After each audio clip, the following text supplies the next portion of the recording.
Hey everybody, Invisiblekatana here. This is going to be my final sort of random Star Wars video before I get to see Rogue One. I'm going to get to see that tonight, actually, which I'm super excited for. I'm going at 9 p.m. I might go with my girlfriend, might not. I don't know. She doesn't care that much about Star Wars, but, you got a girlfriend, you go see movies with your girlfriend. But I wanted to do this video because my last one, which was the favorite Star Wars movie, I mentioned like just a favorite scene of mine, which was actually from The Phantom Menace, and I thought, maybe I'll do a separate video. Initially I wasn't, but I was like, you know what? Honestly, I'm not doing anything today, so I was like, I got no videos. I want to make a video. So this video is solely based on favorite moments from Star Wars. It doesn't have to be movies or anything like that. So I'll probably put in the title from just the entire universe because it would just be a disservice to limit it only to the movies. And I just want to hear everyone's favorite thoughts, favorite moments, whether it's games, comics, movies, or even some of the TV shows. And the first one I want to talk about is the Darth Maul thing I mentioned from my last video, which was episode 1. That ending sequence is just phenomenal. I mean, going through it, Darth Maul has become one of my favorite villains, especially after what they did with him in Clone Wars and now Rebels as well. And I love that character. He's always cool. When he first showed up, double-sided lightsaber, I remember the first time I saw that, I was like, that's the best thing I've ever seen. And he's just really cool. He takes on 2 Jedi at once. It's freaking sweet. The whole battle is amazing. But what's really great is that, at least outside of the comics, because at the time I was so young, I hadn't really read comics. I didn't really read comics in general when I was younger. But at that time, at least in that film, that was the first time I'd ever seen someone like get killed. As far as the Jedi or the Sith, it was like, all right, we have A New Hope. Obi-Wan basically becomes one with the Force. We see the same thing with Yoda in Return of the Jedi. They don't. It's almost like dying of natural causes with the Force. Like they just fade away. They don't like die and their bodies aren't left there or anything like that. They fade into the Force. That's pretty much it. So it was a very different experience from those 2 deaths to go to episode 1. Even with Darth Vader, like he died, but it was like, he died because of the suit and, malfunctioning and him being electrocuted and all that stuff. So it was still very different. And watching them go through the battle, and there's like no music and stuff like that, and they're fighting, and then Darth Maul actually kills Qui-Gon Jinn. That was an insane sequence for me. I was like, holy crap, he actually killed him in battle. And so then we have Obi-Wan versus Darth Maul, and it was just amazing. So that's one of my favorite moments. Just going through that whole movie. Like there are other parts I like. Everybody I think kind of picks the two main points. Is like I love the pod race and I love the ending with the ending lightsaber duel. Great music too. That's probably everybody's one of the biggest themes, at least, is Duel of the Fates, if I remember the name correctly. So amazing theme as well from the first prequel. And kind of moving outside of the movies, I'll probably I'll be jumping around for sure, but I want to kind of jump out of the movies and kind of go back in time a little bit to the comics, because of course before the prequel movies came out and everything, there of course was a comic series. There are a ton of different comic books. There's even manga. I remember because I still have it. I have like Boba Fett, Enemy of the Empire. It's an old comic book. I only have the first one. It's like the first of 4 issues, so I always like reread that. And it's like, kind of wish I could get the other ones, but on the back there's like a manga adaptation of Star Wars and stuff like that, and I always thought that looked really cool. But the old stories are great, which of course are now in the Legends category, unfortunately. But the old stuff that they did after the movies was really cool. Luke temporarily going to the dark side and stuff like that, I always loved. Them having kids and stuff, and them having to fight and this and that, and all sorts of really cool stuff, like the kids going to the dark side, or some of them at least, which they kind of adapted that a bit for The Force Awakens. But I love that stuff. I thought that was really cool. And then of course there's a lot of prequel stuff, even before the actual prequels, like the Knights of the Old Republic stuff, Darth Revan, all those things are really cool too. But there are a million great moments, and there are all these different novels and stuff. Obi-Wan training and making his own fighting style is really cool. There's stories of Han Solo, which we'll probably get this in the movie, but Han Solo was actually with the Empire before. I don't know if they'll change that or not, or if they'll still use that story, but he was like a stormtrooper and stuff like that. So there's a ton of cool things within the universe. I kind of want to jump to the Clone Wars TV show, and that show was great. One of the best things they ever did with that series was give Mandalorians kind of, how everyone loved Boba Fett, even though he did nothing in the originals. this is basically why you love Mandalorians and Boba Fett. It's like, if you watch Clone Wars, the stuff they did with them, they were always coming in, and it's like, all right, so we're super cool. F you guys, we're gonna do what we want. And then they had, like, you know, their own type of lightsabers and stuff, and that was super cool. And Obi-Wan was always fighting against their leader and stuff. And then um, he ended up, I can't remember if the princess, I don't remember if she was a Mandalorian princess, but I believe she was. And Obi-Wan having a relationship with her, and once again Darth Maul kind of came in there, and it just got nuts. You know, all the stuff they did with Darth Maul in that show was insane. Even bringing him back to begin with was absolutely ridiculous, but it was phenomenal. I love the way it started out, and you know, they find him and he's insane, and then he kind of becomes his old self, and then he gets a brother, and then that just got crazy. Like, once there were two, it was just disaster all around. They were just killing people all the time. They were just decapitating people, chopping people in half. You know, Darth Maul was like the skinnier of the two as well. Like, his brother, whose name was Savage Opress, was like Savage Oppressor basically. He was like super built and stuff, and he would just fight people, you know, sometimes without the lightsaber. He would just murder everybody, and I was like, this is unbelievable to watch. Like, it's so dark how many people they're murdering, and that's one of the reasons I'm excited for Rogue One tonight. But it was just insane, like the stuff that they did in that show. I won't spoil anything from Rebels, but sorry to spoil it if by mentioning Darth Maul was actually in it if you haven't started at all. But at this point, it's in season 3, so if you haven't started watching it at all, then I guess it doesn't matter. But sorry if you're catching up from season 2. But it's really good. It's really good to see what they do with him, and they just did something else really amazing with him that's leading to something else even more amazing that I figured was going to happen, but they made it official, so I'm excited for that. But Darth Maul, what they've done with him since his, you know, his death, you know, in Phantom Menace, just really, really great. So I love what they did with that. Rebels is doing some good stuff too. Like I said, because it's, you know, in season 3, I don't want to spoil it because I know some people may not have picked it up because it's like, oh, it's, you know, it's Disney-fied. It is more childish because it's not like Clone Wars where, like, you know, it's like, hey, let me chop a dude's head off or something, because they'd show that sometimes in Clone Wars. You never know what you were going to get. They swore in Clone Wars, actually. I remember it was like the 3rd or 4th episode they said damn. I was like, whoa, I didn't see that from, you know, Star Wars. Every once in a while Toonami will, like, you know, slick that in there. They would just drop a damn or something. But I remember they edited that. I remember I saw that episode a little bit later when they were showing during like the midnight block on Toonami, and they took out the damn. I was like, they edited that episode because they didn't want damn in there, and I thought that was so interesting. But I'm like, I remember I saw it when they first came out. They definitely, the clone said damn because somebody got eaten by like a giant worm or something, and he freaked out. But just all the stuff they did in Clone Wars is great, which you should definitely check out if you haven't seen it. It's all on Netflix, including the like lost episodes and stuff after the show got canceled.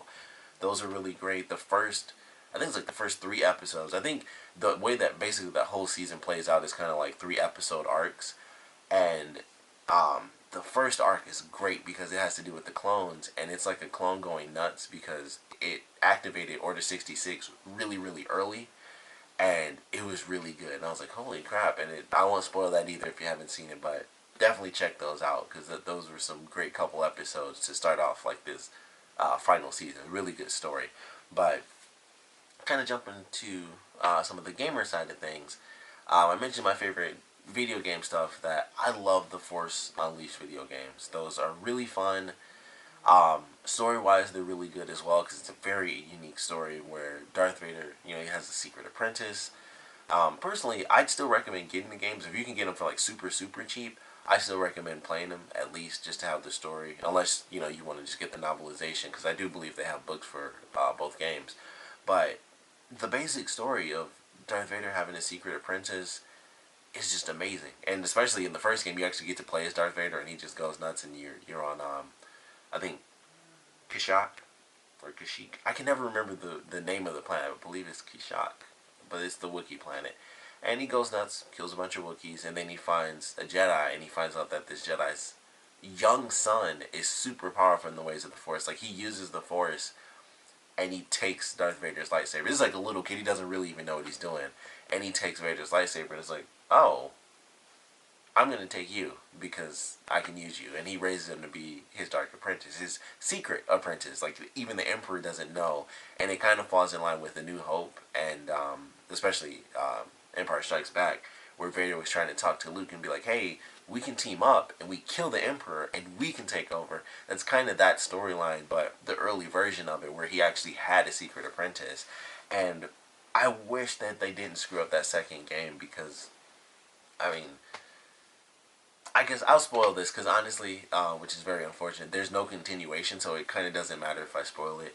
But the second game kind of flopped, so they didn't make a third one. So, I recommend playing it. That's why I say get it super cheap. Like, don't expect the story to really continue. But they screwed up with the second game, and they made it. It was just like a cyclical story with no answers. It was like, what, you get this big question in the beginning, goes all the way through, and you get the big question at the end, and there's still nothing that's really been answered, like, at all. Like, the biggest question in the whole game is not answered in any way, shape, or form. And it's just like, alright, well, we'll tell you next time. And there is no next time because they basically did that and they screwed up and made, like, a super short game around it as well. But the way it ends was so amazing. If you choose the good, the light side ending, it's like the continuation.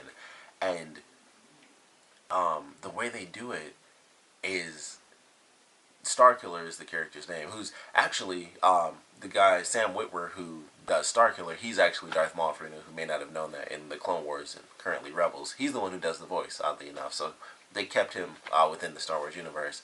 But in those games, they capture Darth Vader. Like, you win, and the Rebels capture Darth Vader, and you take him off to another planet, and that's how the game ends. And I'm like, I would have loved to have seen the continuation to that story. And then, this was like years later, but that, that was way before Disney actually bought Lucasfilm.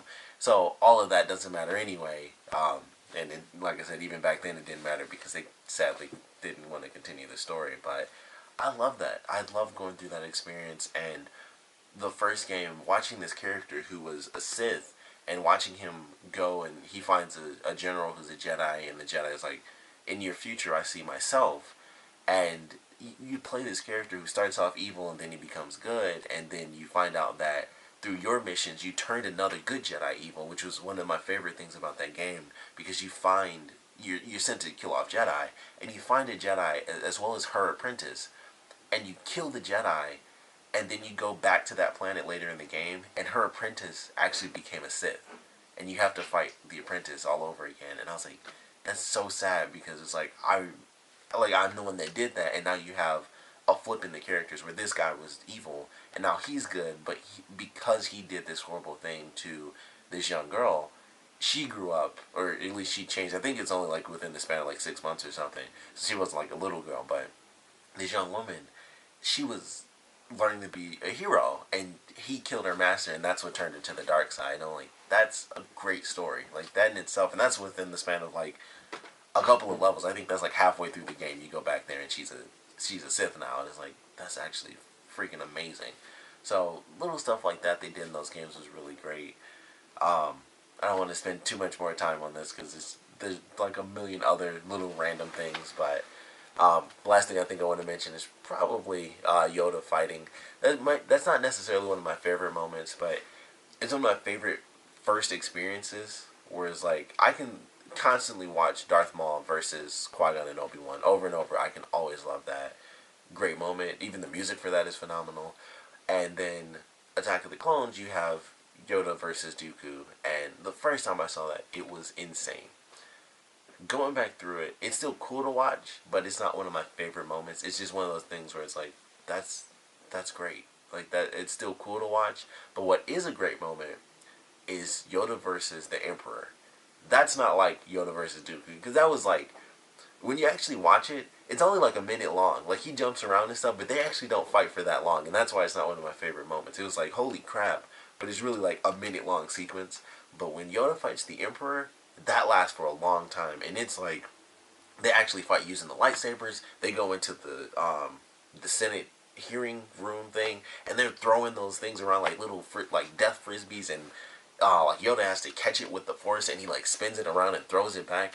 That's an amazing battle. Like, I love that sequence as well, especially how it starts when he just walks in the room and he uses the Force and like destroys the two guards. He just knocks them against the wall and they pass out. that is a great sequence. That's one of my favorites as well. Of course, um, Revenge of the Sith, I think, is just a really good movie. Like, as far as the prequels go, that's just a that's a good movie. Like, it may not have had great lead-ins, as far as episode 1 and 2, but episode 3, I think, is just really good. That's just a good Star Wars movie. Um, but those are some of my favorite moments. There are definitely some others out there. Some other, really big battles, of course. I didn't mention anything from the original films, but obviously, especially if you saw my favorite Star Wars movie stuff, I basically talk all about my favorite moments from Empire and Return of the Jedi. So that's kind of why I didn't want to get into that all over again. But the lightsaber battles are amazing. Jabba's Palace, Empire Strikes Back, the Hoth battle, all of Hoth, I really love.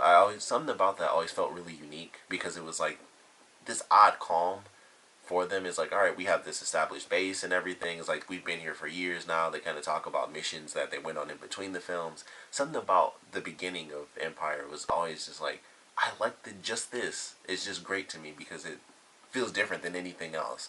It's like the only part where they're really calm in like the first 3 movies, because the first one, like, everything's happening from from the very beginning. Everybody's learning all this stuff.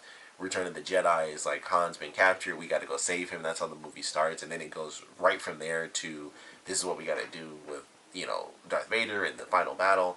And then in between you got Empire, and it's like, yeah, we're pretty badass. And like, that's like the first 5 minutes. They have a setup base, they talk about missions, it's just characters and stuff, and they're just doing their normal thing.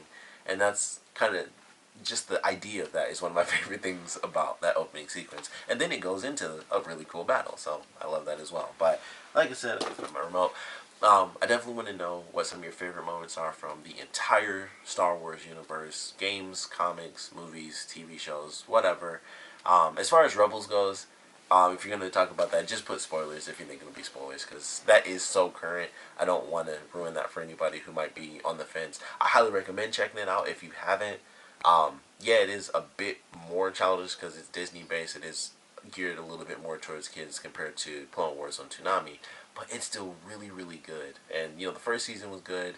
Season 2 really kicked it up, and Season 3, I think, is doing the same thing. It's just getting more and more mature, which I think is a really good sign for the show. Like, they started off where it's more childish, and even then it wasn't like 100% childish, but it started off that way, and then it's like, all right, we know the audience of Clone Wars. We know that new fans who might be younger are growing with the show. It's been 3 years with it, being Season 3, so they've progressively, grown.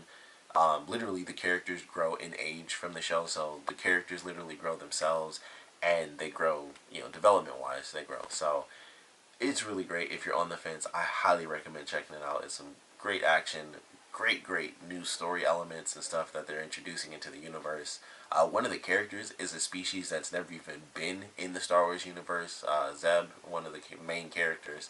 So that's just a cool little thing that they added in for the show. But highly recommend it if you haven't checked it out. But like I said, I want to know some of your favorite moments from the Star Wars universe. So please comment below, let me know. And of course, thanks for watching.